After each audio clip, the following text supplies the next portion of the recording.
Okay, Margaret, it is lovely to see you, and there's that smile. Sorry. It's been 2 years since I've been able to interview in person, so this is a real treat for me. So God bless you and your team and your faculty, the administration, everything that you guys do. Would you like to open with like anything before we get to our questions and everything? Because I'm sure you've got, you know, a million stories you can share, but summing up and everything like that. Oh, the last 2 years? Yeah. Well, I mean, I think I just want to thank the people of Guam because we've gotten so much support. The legislatures, the governor, of course, and lieutenant governor, the UOG administration. We've gotten so much support for our students, you know, nursing, social work, and health science, for the faculty, and even for our staff and for myself, you know, to be able to allow us to do what we can to help, whether it's, you know, helping at the testing site, or going on doing community outreach, helping with vaccinations, doing some client education. You know, we've just had so much support and people trying to, you know, help us get through it, right? To get through it successfully. And I think that's been great. The whole nursing community has, I think, joined together and provided that support, because it would have been easy to say, oh, sorry, we can't take your students. And yet people like public health, GMH, GRMC were saying, no, Margaret, you know, we'll help you give us your students. You know, we were only shut down for a very, very short time. But without someone letting us have our students in practicum, whether it's nursing, social work, or health science, our students wouldn't graduate.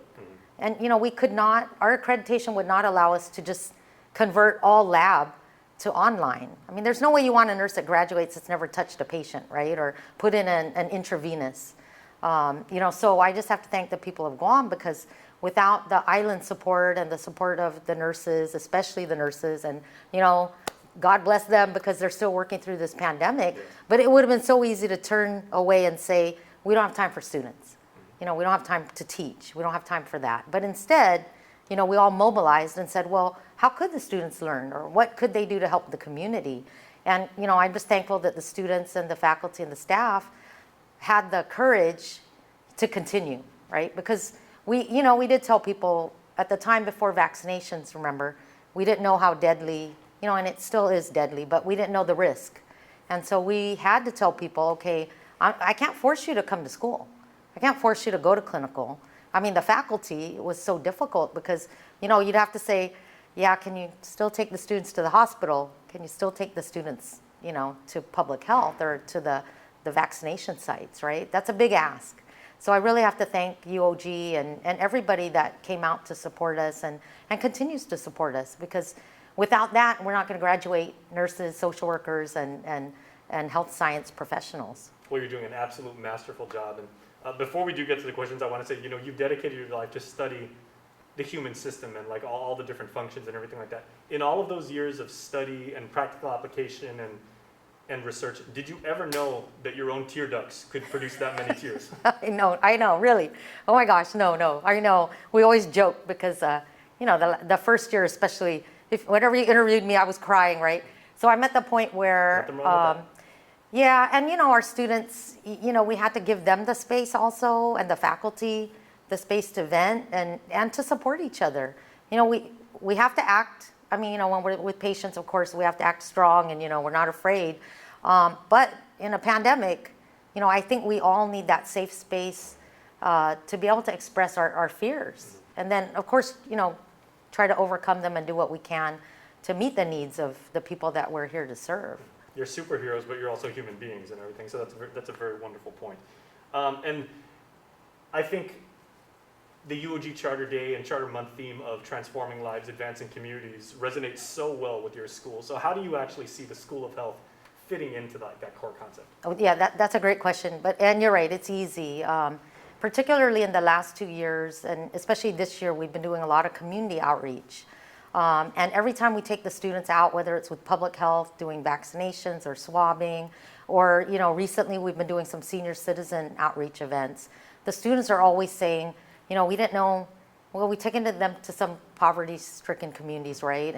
And so they'll say, you know, it's important that we see how people are living, how people that need help, you know, are living, and what can we do? You know, I was just talking to someone yesterday about a neighborhood where people don't have water. I mean, I just imagine the majority, I mean, most of us have water, right? So to have students see that and try to decide, well, what can I do as a person? Or what can I do, you know, as a professional, right? It's very important that we're training them as a professional to decide what can we do, whether it's a policy change or whether it's even something at the bedside, or how can we empower these individuals to have a better quality of life, right? So I really think with the School of Health, whether it's nursing, social work, or health science, we're giving the students the tools to make a difference in their communities and in their own life, right? They need to learn healthy lifestyles, but also how do you empower somebody else to take charge of their life? You practice what you preach, and you preach what you practice. Right, right, exactly. And I think that was a beautiful segue, because you said communities, and you train your students to have the mindset and the practical application of, local sensitivity, and say, like, you grew up here, you're practicing on Guam, you're part of the Guam Allied Health System, but regionally, what challenges and what opportunities do you see for the healthcare practice throughout the Pacific, and how do you prepare students for that? Right. Oh, yeah. That's important because UOG's mission, right? It's not just Guam; it's our region. And as we know, with health disparities, a lot of times our Micronesian migrants, our brothers and sisters from the other islands, right, suffer from higher rates of health disparities. But don't overlook our Chamorros, right? Our local Chamorros, Filipinos, right? But we have to have that cultural sensitivity. And so I think, shout out to social work, but they really make sure that we train our students to work with the various cultures, right? There are differences, there are a lot of similarities, and we learn both. But try to have respect for each other, and then through that respect, again, it goes back to empowerment, respect for each other, and then learning within your profession, how can you foster that respect for each other's cultures? Mm-hmm. Now, when we talk about the strengths of a college, it's the academic curriculum, it's the breed of the faculty, it's the kind of students that you recruit, to choose that as a pursuit, as an endeavor. What do you, as the dean, see as the strengths of the School of Health? Well, the first thing that came to mind really was our faculty and our staff. I always say, although the other deans would probably have a fist fight. No, just kidding. Sorry, you probably have to edit that out. But, no, they probably would. But, competition is healthy. Yeah. I really like to say that, the faculty, especially throughout the pandemic, I'm just so fortunate because they are all practicing within their own disciplines. They come from, years of nursing, social work, health science practice, and they know what they're teaching. So because we're a professional school, right, and that's sometimes, it's hard. That can't be understated. You can't have someone that just has a degree in nursing and then comes to teach, or a degree in social work and then comes to teach, right? Same with epidemiology. Dr. Paulino has epidemiology experience. So you've got to have faculty that have worked with clients, with residents, with the community, and then they bring those strengths to the school. And then that's what they, constantly when I read the evaluations of students, and I do read those, it's constant that you'll hear students say, Dr. So-and-so really shares their experiences, and that's what I learned from. So it's those things that you can't always get out of a textbook. You've got to hear, well, how did you work with someone who was going through, a specific disease, or someone that maybe was in an abuse situation, right? Or on and on, there's so many examples, but within the faculty cadre that I have, they share that experience with the students, and also it's their passion, right? So they convey that passion to the students, and that's constantly students will say, oh, so-and-so is my role model, and this is why I want to be a social worker, or I learned from, this nurse, and I'm going to take that to the bedside with me, that caring and that compassion. And those are things that, yeah, you're right, the academics is important, because you can't pass your NCLEX without the academics, but, it's that caring and that compassion that the faculty, also, you see that in our faculty. They're great role models. And then our staff. I have like the craziest, most dedicated staff, on the campus. They'll come with us to outreach, even though they're not nurses and they don't have training in public health, but they're out there, they've got our back. They make sure I have N95s, I have face shields. And a lot of people don't know that, but it's the staff that makes sure that we have all the tools that we need to be safe. and to help our students and for our students to be safe. Well, Margaret, I would probably say that the light has shone upon your school probably the most in these past 2 years, naturally, because of what you do and the responsibilities that you've been faced with. And there's a lot of incoming students who want to choose to get in the fight and say, something's threatening the global community, like our society. Right. I want to be the first one. I want to put on the face shield and put on the N95 mask, and I want to help, and I want to be trained to do just that. So what opportunities and what wonderful things do you think incoming students can look forward to? And maybe if you were to talk to groups of students who will begin as freshmen and begin that journey and that career path.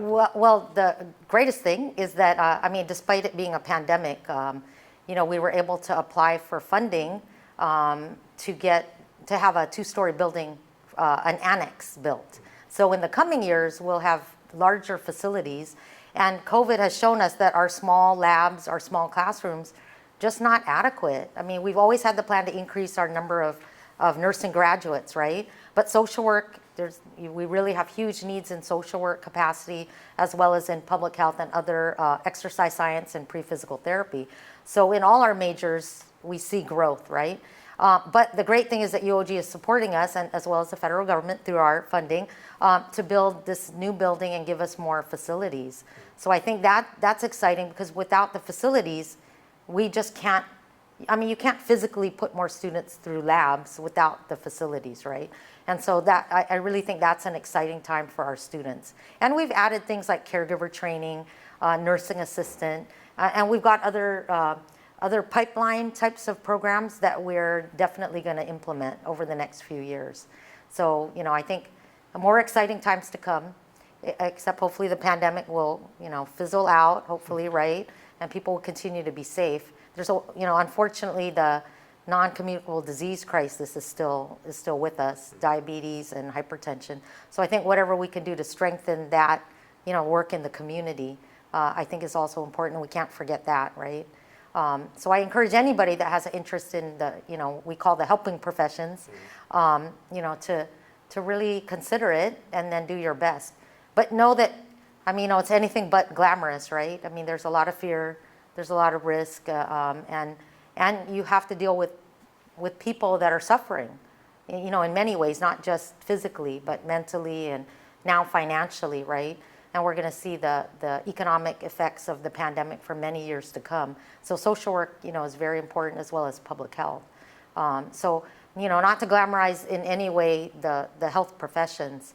And so I just want to make sure people that come into it, know that there's pros and cons. And we're always very open about that, right? We're not like a TV show or a movie, because sometimes students use that as they say, why I want to be a nurse or a doctor, right? And it's far from that. So, I was going to say the one word that resonates as you're talking about all this, with the passion that you do and the expertise that you do, is love. Love for the craft, love for your studies, love for treating the patient, love for knowing the challenges that they face, and and with you and your faculty and everything like that, love for continuing to make the profession operate at the level that it is right now and at the tempo that it is. So right. And I think. Lastly, just exactly what you said, it's really love for the community. And I think that's what Charter Day, that's what UOG is all about, is love for the community. Because, we could all be somewhere else, honestly, right? But the people that choose to stay at UOG do it because we love our island and we love our region. So thank you. I really appreciate it. All right. Viva School of Health! Viva UOG!